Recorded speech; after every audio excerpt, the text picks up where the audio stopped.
What's going on, everybody? Welcome back to the Ripping the Pitch podcast, episode number 3, maybe 3.5. Maybe we recorded something, but I didn't really record it, but that's okay. We are officially back after a little hiatus. I apologize for that. That one was 100% on me. I'm in Florida, and we got hit by those hurricanes, and it did us pretty good, but we're back, boys. So You're taking blame for hurricanes? I That's am. I'll take the ownership. that's This your fault. It's Yeah. my Florida, okay? Turtle, how you doing, buddy? I'm all right, man. How you doing? We're doing great. Amit, what's going on with you, brother? All's well. All is well. Staying ripping. Good. I love hearing that. So we have come back at a perfect time, guys, because it is almost release week for one of my favorite and one of the hobby's most favorite products. Stadium Club Chrome UCC is here in just a few days. It releases Wednesday the 23rd. I just wanted to kind of hear you guys' initial thoughts on the checklist, and you can kind of break down hobby versus Breaker's Delight as we go through that as well. I guess I'll start. First of all, the fact that the base checklist is 100 cards is exciting. I've always said that a smaller set means that the color that comes is you're more likely to get bigger names. So when you look at the checklist, there's a nice listing of rookies, of course, but with only 100 names, if I get up to 50 or to 25 or to 10 of something, it's probably going to be somebody relevant and not a bench player or somebody who starts on a team that nobody cares about or whatever else. So the smaller the checklist, the better from the base color perspective. So that's the first thing I look at. I've done hockey products that have 600-700 base cards, and you get a cool to 50 card, and it's a guy you've literally never heard of. And so a small base set is a fun start. Right on. I agree. I saw. Go ahead, Amit. Yeah, I was going to just add on a couple points, a couple of my opinions. I think that the card design is awesome, per usual. I think that's why people like it so much. And then they made it a little extra special with the names of the players. The font of the names of the players is different than anything we've seen before. I like that a lot. It just looked very unique compared to any other Chrome set, any other Topps product, really. And then the same thing as before with now. We're going to get some more cards with Lamine Yamal on them and some more of those rookies from the Topps products, but this is going to be unique in that sense that it's Stadium Chrome. We're going to have interesting pictures, different pictures, player variation, image variations. I like that a lot. Absolutely. And, I agree. I think the 100 card base set is fantastic. I think one thing that gets overlooked a little bit is, with a set like this, because it's very much a mixture of now and then, you're going to see base cards of guys you don't see a lot of. Like, we get Zlatan base cards that we can get parallels of. We have Ronaldo base cards we can get parallels of. We didn't get that in Merlin, So I think it's a nice addition to the different kind of styles that we get. And I agree. I mean, the pictures and the images that we get in Stadium Club are absolutely unrivaled. And it really leads to some incredible looking parallels.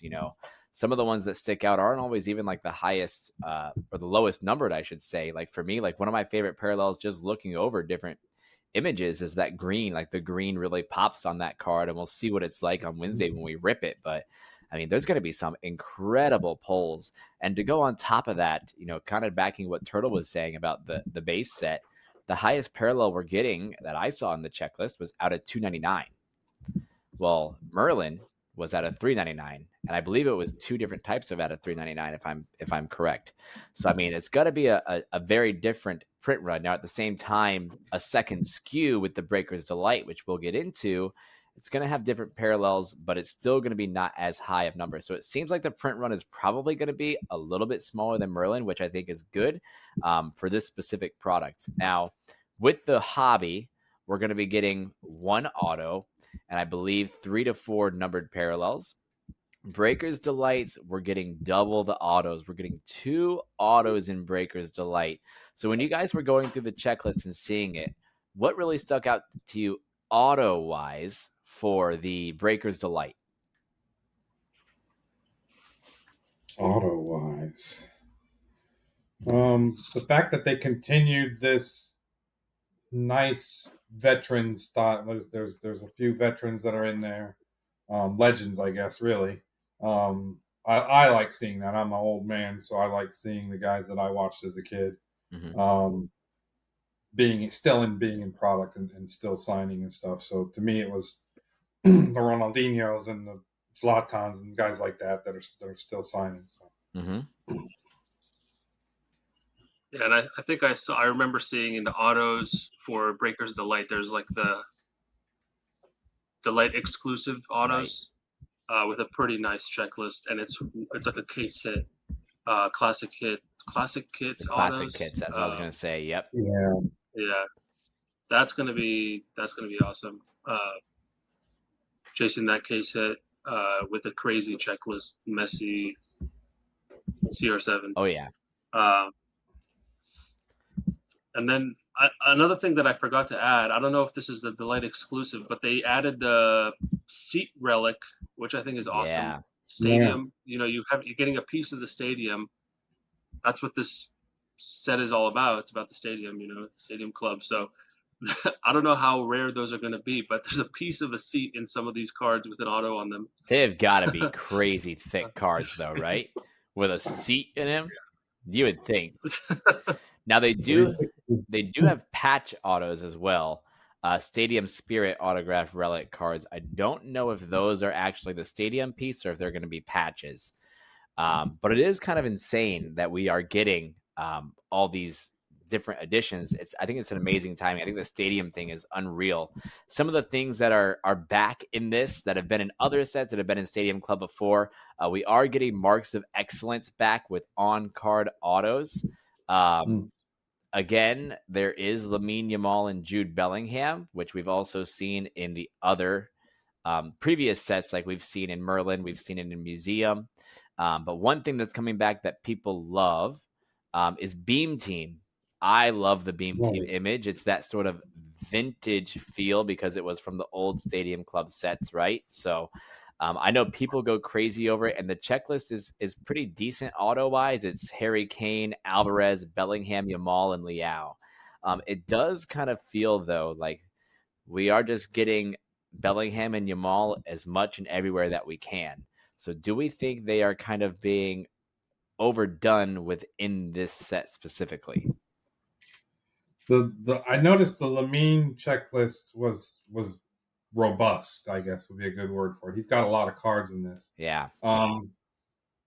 That being said, there's a massive demand for him right now. And I mean, why not? Why not, have 6 or 7 cards of the most popular rookie in the game right now? Absolutely.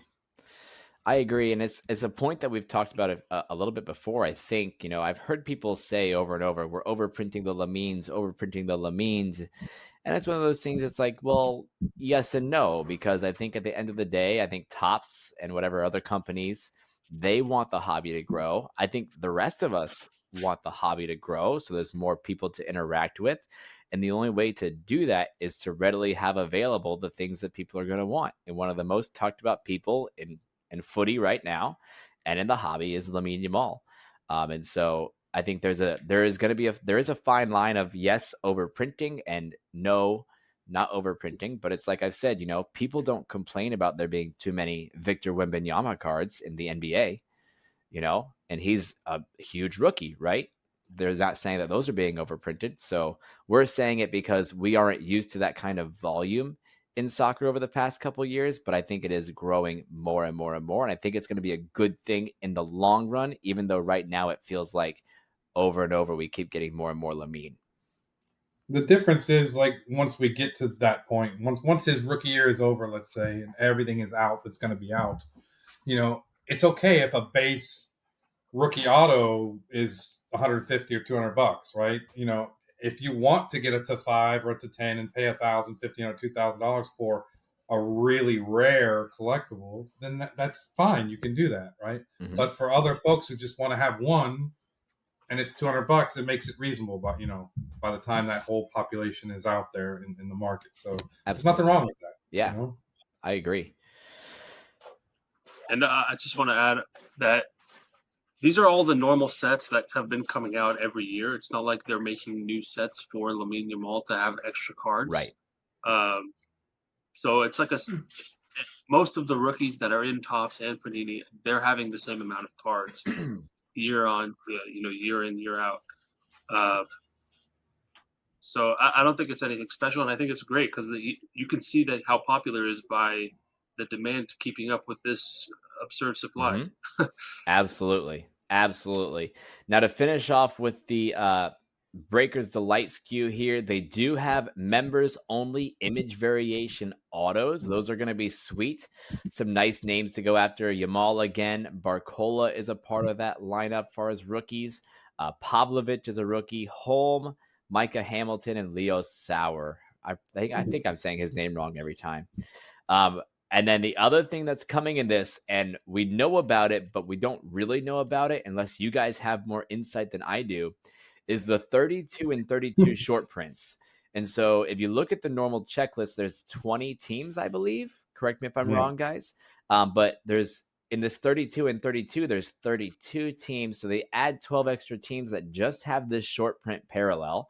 And the thing is, when we look at the checklist, and hopefully there's another one lined up soon in the near future, it just says a team name. It doesn't say a player. So I don't know if these are going to be parallels that are or short prints of maybe a full team picture, or maybe they're just trying to keep the players a secret. So we just kind of have to find them out as we go along. I think that if that is the case, I think that's kind of fun. I like those kind of Easter egg things that they've randomly thrown into a lot of these sets throughout the year. They've done a lot of Easter eggs in baseball that I've noticed. And so I like that if they're bringing that into soccer. Yeah, I don't know if it's I'm hoping it's a badge, to be honest with you. Badge or a team picture. That would be cool. What I did find interesting, though, is how they, for 12 or 13 teams, that's the only card in the entire product of that team. And so that made it kind of interesting that you've got these teams that are part of the Champions League, but they don't even have one or two of their bigger players, star players for any team, don't even have a card. Mm-hmm. So there's a team card, but there's no any card for at least. I think they should at least have one or two cards for each team that are in the league or tournament or whatever that they're trying to tie into. So that's my opinion. Amit, did you have a good understanding of why there was only the 20 teams? I thought I saw you put something in the chat, the group chat. Well, I was just saying that the 32, like putting it the 32 teams, is just expanding to everyone that was in the Champions League group stage last year. So that the original 20 teams that they had, I think those are like the teams they chose from the Champions League that were in Chrome or like flagship this year. And then those additional teams they didn't have in the Chrome set. They're just in the Champions League. So I think they wanted a way to include those teams, because this is a Champions League exclusive product. There's no Europa League, Conference League like there is in Merlin and Chrome. Right. And then they just kept like the same players, maybe that they had images of, I don't know, from Chrome. Yeah, it's interesting. But it is weird because Merlin has some of these teams that were in the Champions League last year. They have some of the players, and they didn't include them in here. So I'm not sure. I mean, how they decide. For me, like, it's interesting how they do this, and I don't know how they come to their selection, but I will say, like, to grade this set, I would, for me, it's normally like a 10 out of 10 by the time I rip it. Looking at the checklist, for me, it's like a 9 out of 10. It's pretty damn good, because of how nice the cards are going to look.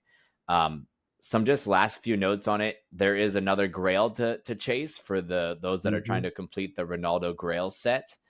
There were a few disappointments for me. So I was a little disappointed that there was no Sporting, no Gyökeres to go after. That was kind of a big one in my eyes. And then just like some interesting checklist notes. Not AC Milan, sorry. Arsenal is in there, but there's no Arsenal autos, I believe. I didn't see any in the checklist. You guys can correct me if I'm wrong. That was kind of interesting. Did you guys see any? I think that's right. I don't think there are any. And I think that's been like that the last couple sets. Like, were there no Arsenal autos in Merlin either? Correct. So it's interesting. I mean, the Arsenal fan base is going to have to speak up a little bit, so we can maybe get some Saka and Odegaard autos. But I mean, those are some key guys that could really add to the checklist. You know what I mean? Yeah, I agree. But we will have a Thierry Henry base card. I'm looking forward to that. That's interesting. Yeah, actually. That 101 is going to go crazy, I'm sure. That is exciting for Arsenal fans. Oh, wow. Yeah. That'll go crazy. Maybe maybe they just knew you were going to lose to Bournemouth.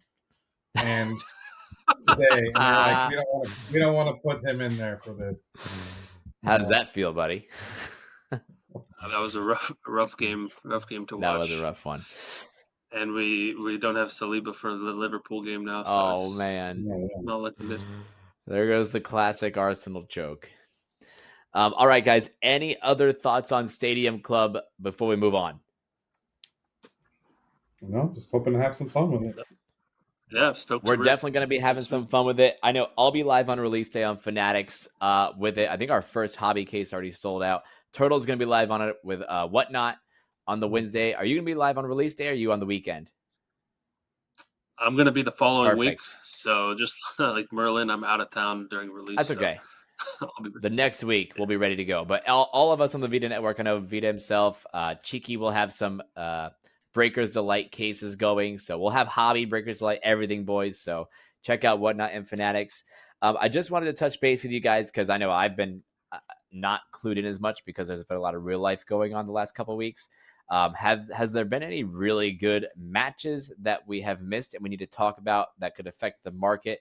I know there's definitely been some injuries that we haven't been able to really go into. So I just wanted to see, maybe we can start with the Arsenal demise against Bournemouth if you guys would like. Sure, that's fresh in my memory. That just happened. It was super disappointing.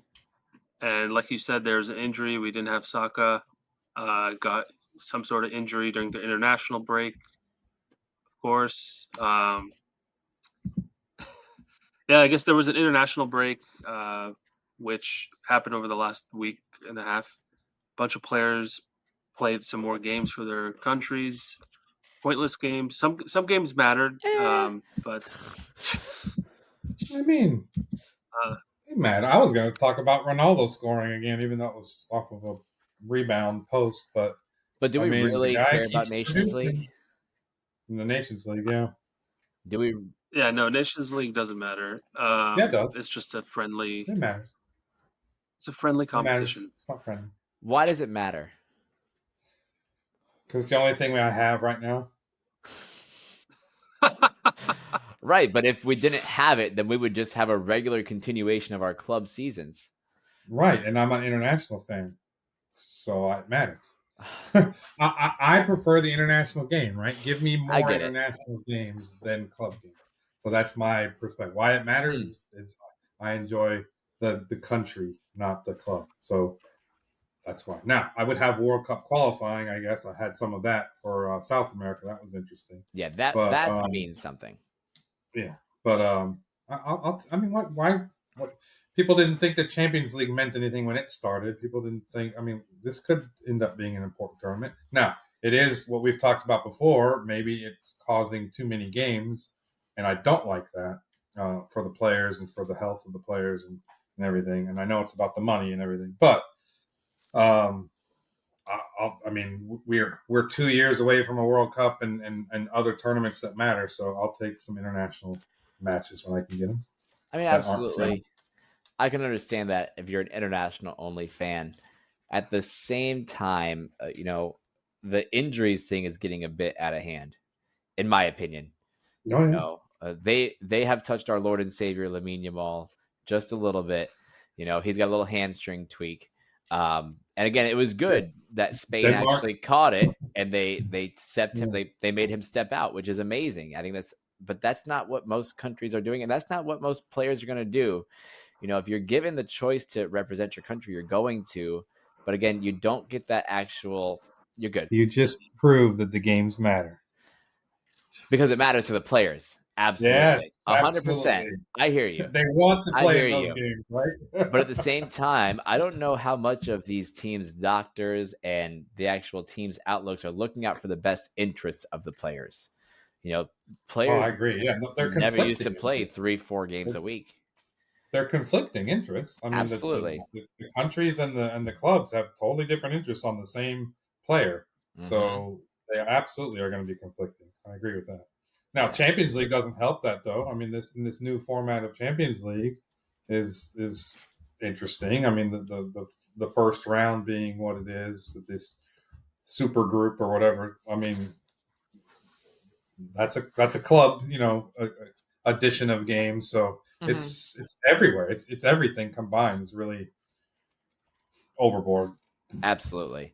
I think the difference right now is just Champions League is pure footballing history, right? Nations League still needs to grow into that. And I think that the way that it's going about right now, with every single chance they get throwing in international games, people are fighting it naturally because players are getting hurt. And I think that over time, if they can keep finding ways to tweak it and make it better, I think it will become more relevant. I think you're right. But at the same time, right now, it's not getting a good image to the public, I would say.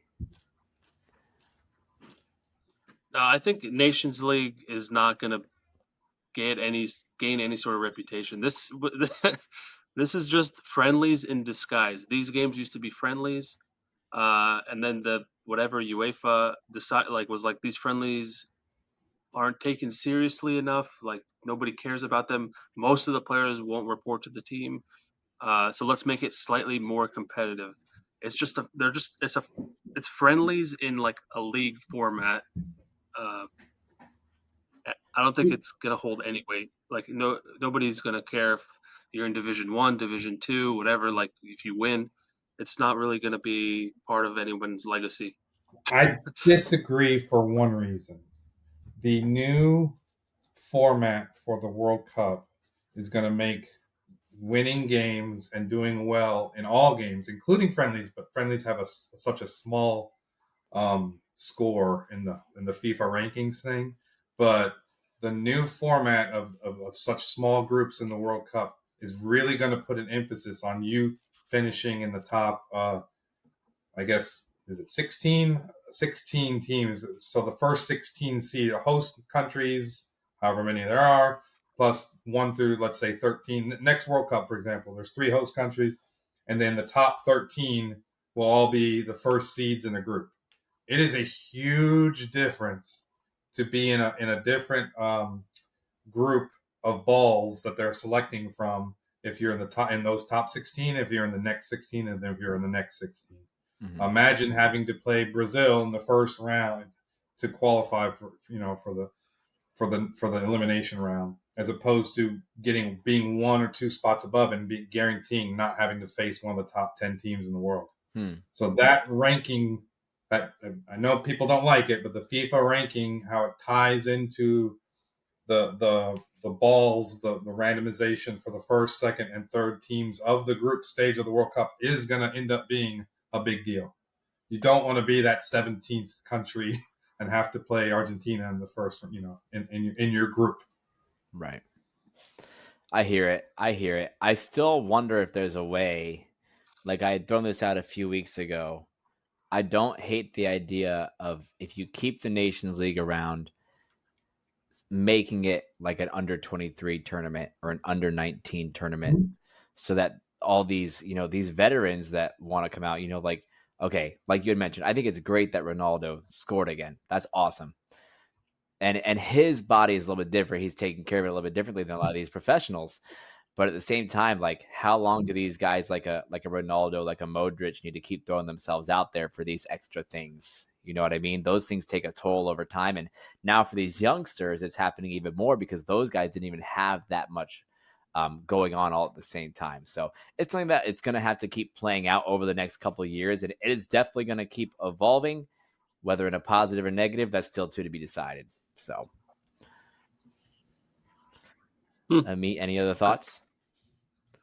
I'm trying to think. I'm trying to figure out the actual impact of doing well in the Nations League on your World Cup ranking or So, your world ranking. each game that you play has a different scoring rate. A friendly has a different rate than a let's say a Gold Cup game, a World Cup qualifier, an actual World Cup game has a different score in the FIFA ranking. So because they are now international games that matter and not a friendly, they'll have a different score multiple for each victory, and depending on who you play and everything else. There's a whole formula for FIFA ranking, but my bottom line point though is it's going to be very important for you not to be in the second grouping of teams or third grouping of teams, even that those tiny tenths of a point that add up over the 4 years that the FIFA freaking rankings goes through, might matter to. There's going to be a team that's going to be the 17th team, and they're going to be they might get drawn into a group with Argentina or drawn into a group of France or whatever, and that could cost them advancing in the World Cup, as opposed to if they had just gotten beaten Bosnia in some game in a Nations League game, it might have been they were 16 and somebody else was 17. You know what I mean? And then they get their own group,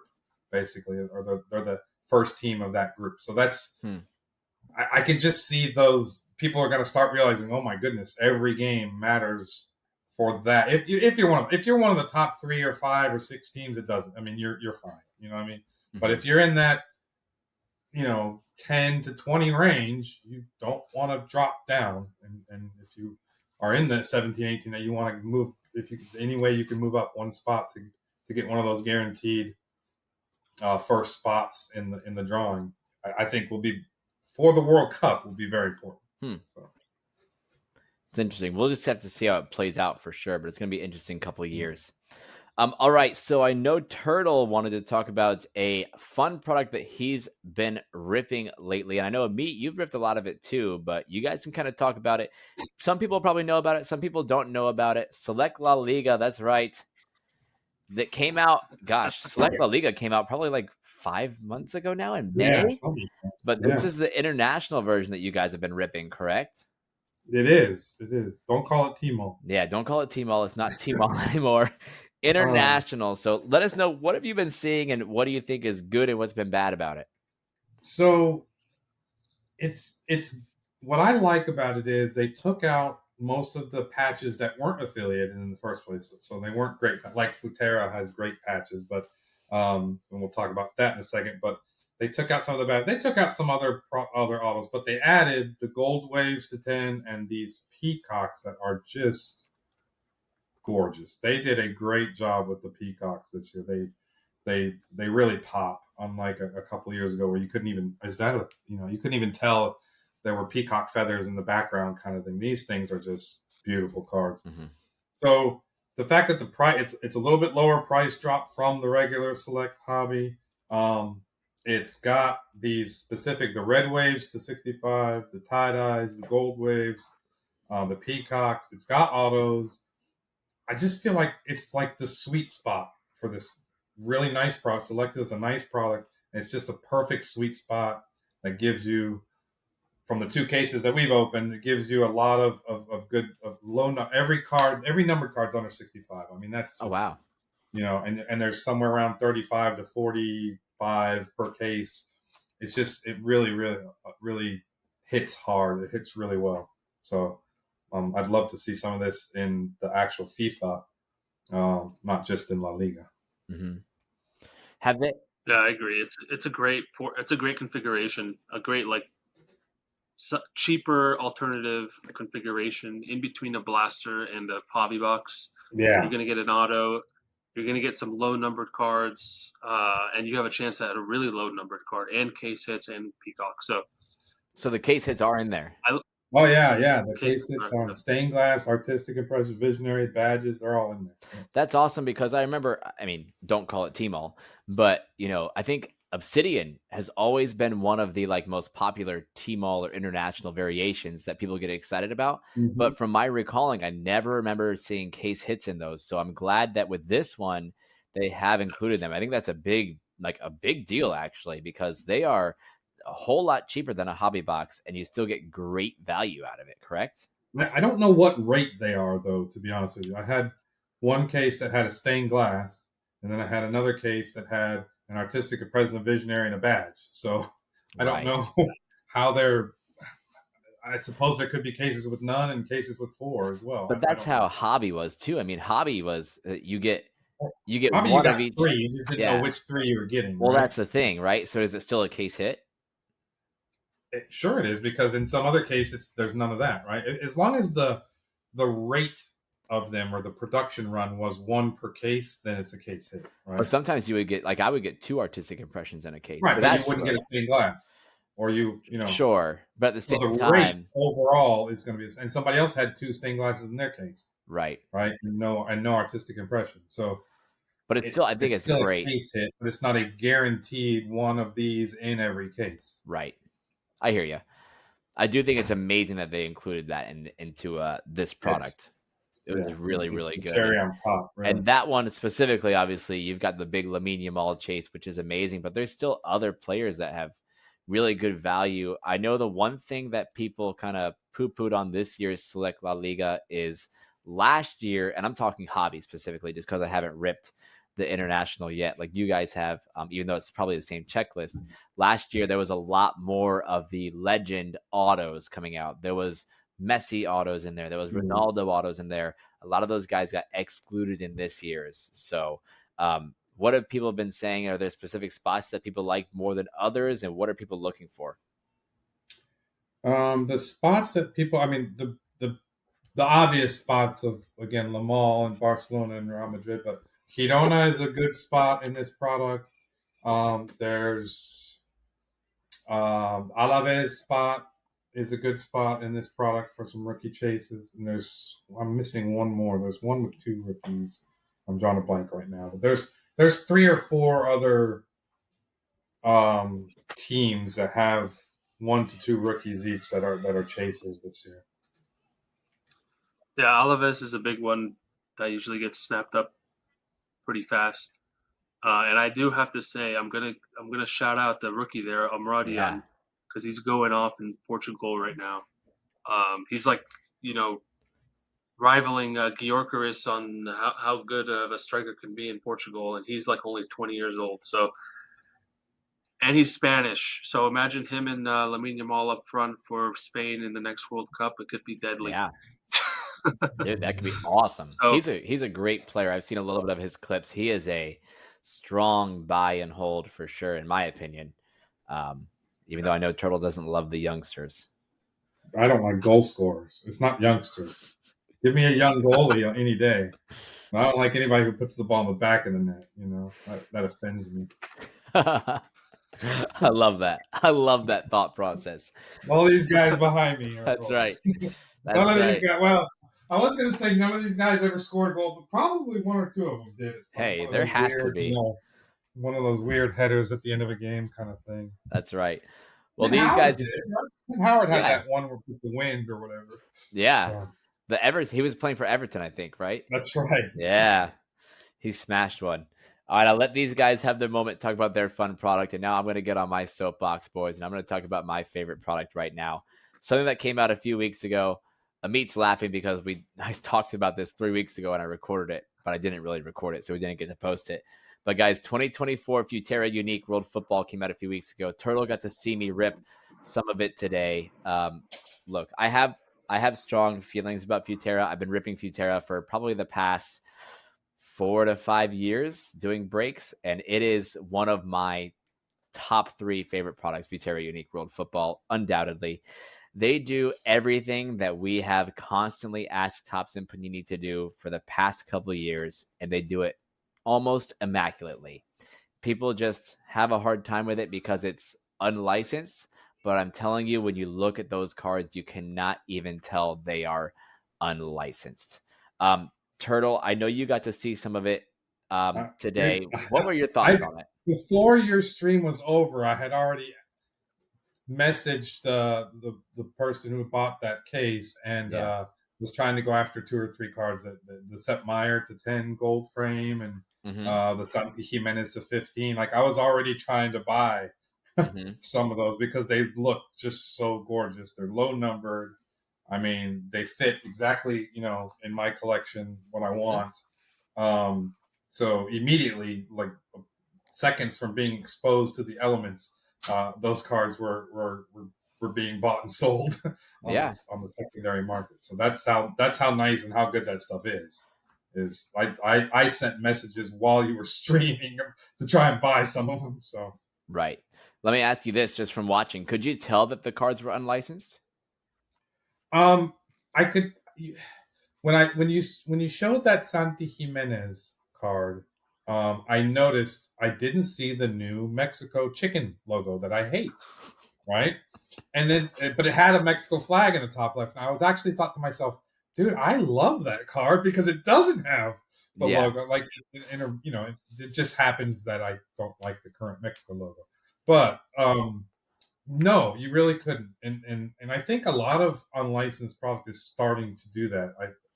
The big basketball chrome that came out with the Wembanyama chase and everything a few weeks ago. They did it. They're doing a good job of hiding that. Leaf maybe not so much as a product that goes unlicensed, but Futera and other bigger name companies that are putting out unlicensed product, they're starting to do it where you can't tell. There's so many pictures they can select from. Select a picture that you're not gonna see the name on the chest, right? And you're Right. gonna, the player's in a different form, or maybe it's from the back, or maybe it's from the side, as opposed to really glaringly having to, to to block out the name on the chest and do it a different way. They're being more creative on how they're hiding the unlicensing. Right. But that stuff is what you and I we this is how we would create a product, Right. right? This is what we would design if we were designers of cards. That's what Futera is to me. Like we were talking earlier, right? You're telling me where the game this patch is from this game. Like Hmm. that is awesome to me. Hmm. Like I can go and rewatch that game if I want to and see the piece of my jersey being played on the field at that time, right? Like that is a difference maker from almost every other patch that you really don't know. Okay, it's game used. Was it from a friendly or was it Hmm. from the World Cup? Right? Like I don't know. Right? Yeah. Those patches they tell you specifically dates and time. I mean, that is to me that is crazy and that's awesome. It's unreal. It really is. Or was it from a training ground? Well, Okay, that's the other that's thing. fine. I'm okay with that. Tell me that though, right? Yeah. Yeah. When I see unlicensed, I think the guy went down to the freaking Walmart or the Adidas store Yeah. and bought 3 jerseys from the Adidas store, down the street, and cut them up into little 1-inch squares. What is that? Like, it looks pretty, but it's not. It doesn't matter. Fine, if it's from a training ground, I'm okay with that. I mean, that's better than a retail store that they just went and bought 10 jerseys from. That's always the funny thing to me about that. It does feel like with the unlicensed, like, yeah, they just went to Dick's Sporting Goods and got a jersey. But then also at the same time, with those unlicensed, they just put napkins in there. Why don't they put the cool parts of the jersey if they're just going to get a random one? It has to be cheaper for you to get an unlicensed. So put a freaking part of the badge in Yeah. there. Put a part of the stripes or the name or the number or something. Yeah. Those go for the low numbered one of ones. Yeah. Oh, that is not associated. It is. But, it's crazy with the Futera because you're right. I mean, not all of the stuff in the Futera is game used. However, it will tell you if it's training used or game used. There's never unused or unlicensed per se. So the things that I've seen in the Futera, obviously, is just game used jerseys, game used shorts. They'll use training used tops, and they'll even have pre-match tracksuits. Those pull some crazy patches. I'm not gonna lie. They have some cool color designs on those. But I think Turtle's spot on. That's all we ask from these companies. Let's have some authenticity to what we're collecting here, right? That's exactly what Futera is doing. Full transparency, full authenticity. Oh, by the way, every single card is an on-card auto. Nothing else but on-card. No stickers at all. Highest numbered parallel is out of 69 for your base cards. And then all the hits, I think, are out of 21 or 22 and less. So it's like unreal. Every single box, you're getting a gold frame, an on-card auto, or a 101. And in each 6-box case, you're guaranteed a 101. And they tell you how many cases come off go from the print run. So I think that's pretty impressive that it's just full transparency all the time. And that's something that I think if these other companies can go along with, people might not like the numbers, but at least people are going to understand a little bit more of what's actually happening. And I think the authenticity, people will appreciate that. I I love agree. everything about it. It's a thicker card. Mhm. It's clean. And they grade well. I mean, they grade well. Yeah, well, because the quality is outstanding. It's unreal. It's really nice. So, Turtle, I'll give you my hot take. I know Amit heard it the last time we tried to record, but I think in the next 3 to 5 years, Futera actually surpasses Panini in relevance, soccer-wise. I think in the next 3 to 5 years, Futera gets bought by Topps or Panini and gets absorbed. I actually could see that happening too. I don't see why not. I mean, I think that if they're going to be making those such big moves in the market, they've expanded tremendously. They just, they used to only make this Futera Unique World Football. Right. They've made 3 other products in the last couple of years, and now they're adding a Futera Multisport that's going to have MMA stuff in it. It's going to have Khabib autos in it. It's going to have cricket stuff. So as much as Futera is wild in the UK, and that specific product, the Multisport, is really for the UK type base because it's got the cricket, the ten. I mean, it's got everything you can imagine in it. Boxing. It really is growing in the US in popularity. When I first started doing Whatnot shows on, I think, 2020, I would get like maybe 5-6 people in my show. Now, every single time, as soon as I'm ripping, 20 plus people are in there watching, talking about it. I saw Futera boxes at the Nashville show a week or 2 ago. It's amazing. For sale. You would have never seen those before. Right? Yeah. So this isn't me just trying to hype up the product, guys. This is my personal opinion. I own a lot of Futera cards. And I just want US people to understand it more and understand where I'm coming from. I understand why some people don't like it too. Some of us are just absolute snobs about unlicensed stuff, and I get it. Trust me. But at the same time, if you can overcome it and look at just the nice, the beauty of the image of the card and how they've designed it, I mean, much better than some of the other things we're talking here. Yeah, I will say, just like Leaf, because I think if they're not bought already, they're going to be. But if Futera is bought, I hope that they're allowed to continue their creative, their design, their how they do things, and it doesn't go the way of whoever buys them, Topps, Panini, whatever. Right? It's important that they maintain their ability to do what they do. That's what makes it so good. If it just becomes another brand, like Merlin, like Stadium Club, which are great products, but I mean, if it just gets thrown into that mix with all those other ones, then it's not good. Yeah. But if Futera is able to maintain what they do and then have the license, it's product of the year, right stuff. Absolutely. All right. I don't have any other thoughts on the Futera. Boys, do you have anything else that you want to close out with here? I just mentioned it, but I wanted to. I gave y'all an update from Culture Collision a few weeks ago. Yeah. And I went to the Nashville. They call it the National, but NASH, but right. It's the Nashville show, which is a pretty decent sized show. It's growing every year, it seems like. And I saw a lot of soccer. I did see a lot of hockey. I misspoke there, but I did see a lot of soccer, as a matter of fact. There were full displays of soccer. There were half displays of soccer. There were soccer singles. There was soccer wax. Not, every table or by any means, and it wasn't the number one sport there. But I would say 3 times more soccer, 3 or 4 times more soccer than at Culture Collision. Wow. And I know Nashville is an MLS sport city, so is Atlanta, where Culture Collision was. So I don't think that was the effect. I just saw a lot of it. I just saw an awful lot, a lot of good stuff. I bought a couple things, but it was nice to see. To be honest with you, it was really nice. It was a lot more than I was expecting to. I mean, here's the thing: we're growing, guys. That's what's happening here in the footy market. It is growing. It's growing at a good, healthy rate, I think. I don't think it's blowing up too fast. I don't think it's going too slow. I think it's at the right pace. I think by, what we talk about, 2026 World Cup here in the U.S., people are going to be collecting a whole lot more soccer. So these next 2 years are going to be crazy for the footy market. And I think you're going to see more and more. You're going to see more tables that are actually full on just straight soccer. I think you're going to see some tables that have a whole showcase just delivered to soccer, So that is super exciting that we're getting it now. And I can't wait to see what it's going to be like in 2026. I guess one other thing that we didn't talk about that we could, and I would like to touch on it because it's home here. We were planning on going to it, is the Fanatics Fest Orlando. Got canceled. Postponed. Canceled, yeah. So canceled, postponed. They said it's postponed to early 2025. And they use the Milton excuse. They use the hurricane excuse. Well, that was your fault, right? That is my fault, 100%, for being a purebred Floridian.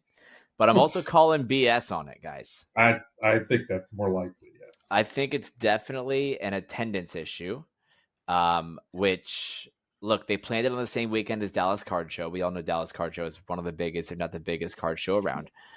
And I think that Fanatics might have got a little bit over their heads thinking that their brand would just say, hey, we're here, everybody's coming now, to realize, oh, our attendance wasn't there. So they got it easy out, which was great. I think I even saw quotes from the Orlando City Convention Center, like the director saying, no, we're good. There's not really damage. I mean, I can say where I was. I live about 2 hours away from Orlando. And yeah, here, this is like the first week that we could like actually go to a gas station and get gas and not have to go to 3 different ones to try and find some. Like, stuff was bad for a week, but at the same time, like, it's still 2.5 weeks before the actual event was supposed to happen. So I think that's interesting that they've decided to do that. And I don't know when exactly they'll reschedule, but it feels like there's always big card shows going on all the time. So it's going to be hard for them to fit in somewhere and not compete with somebody. I think. Yeah, I also heard that there was a convention. There was like an event happening there like the weekend before even. So it was definitely good to go. Wow.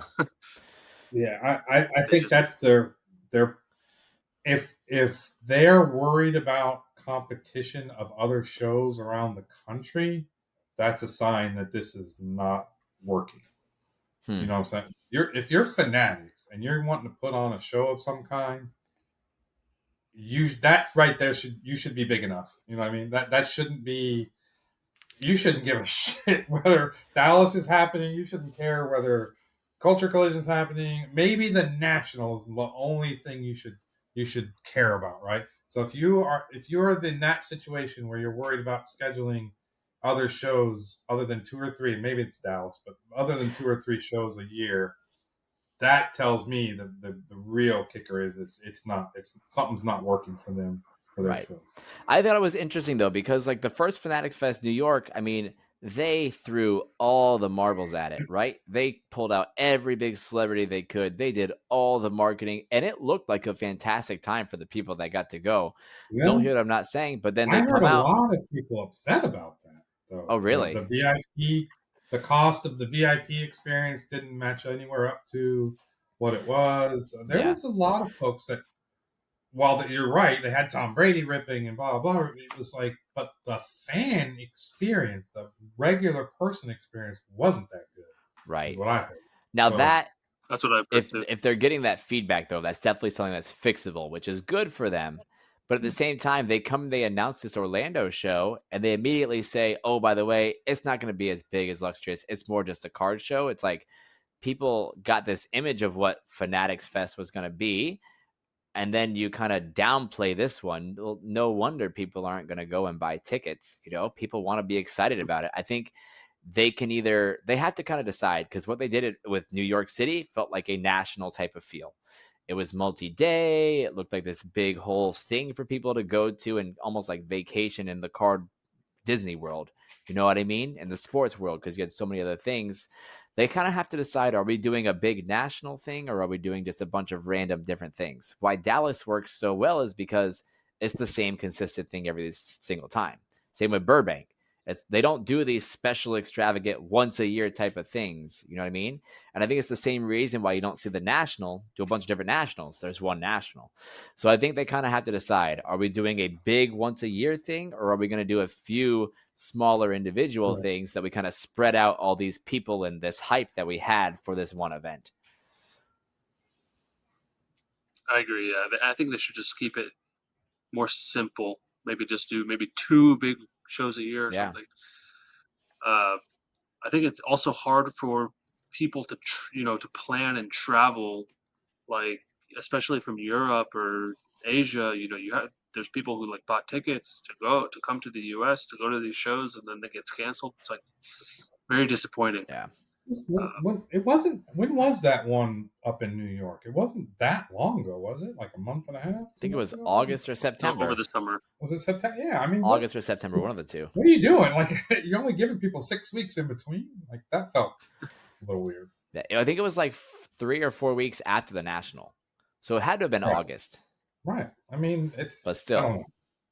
it's a lot. It's gonna be interesting to see what they do moving forward, but it will be interesting. So, all right, guys, that's gonna do it for us here on the Ripping the Pitch podcast. You have something else, Turtle? One thing you Okay. did mention, you're in a little position where things are getting a little bit better. My area of the country that I spent a lot of time going to college and grad school got really hammered up in North Carolina. So if you guys want to donate $10 or $20 to find a good organization that's not going to take your money, and even now those folks up there have lost everything. They've lost even the tourism season right now, which the fall colors and everything. They don't have tourists going up in that area. They're still going to need help through the winter, through next year. So a $10 or $20 donation to find a charity that you like in that area in Florida and South Carolina and North Carolina, and give 10 or $20.